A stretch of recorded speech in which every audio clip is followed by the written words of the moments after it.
political because I've been doing it for a long time. Yeah.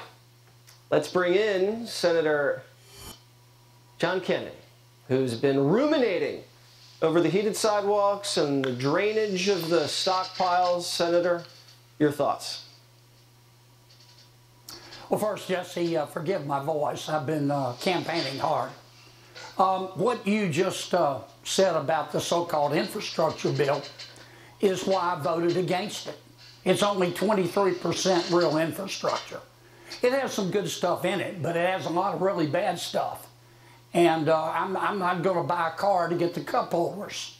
My mother did not raise a fool, and if she did, it was one of my brothers. But the so-called infrastructure bill is emblematic of a larger problem.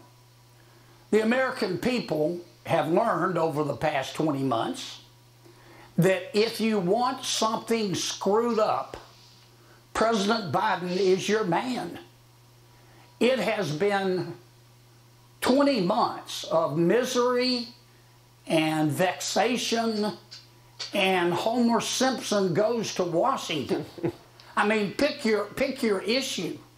The infrastructure bill, COVID, crime, the border, Congress, the economy, inflation, gas prices, Afghanistan, baby formula, for God's sakes. And that's why, based on the polling, you can see it, a majority of Americans believe that if you put the Biden administration in charge of the Sahara Desert, it would quickly run out of sand.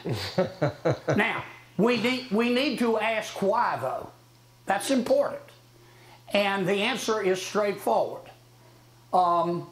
Just look at the gene pool from which the president gets his advice.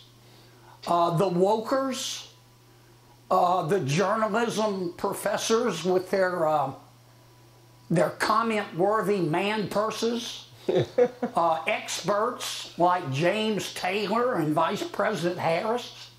These people have way more zeal than wisdom.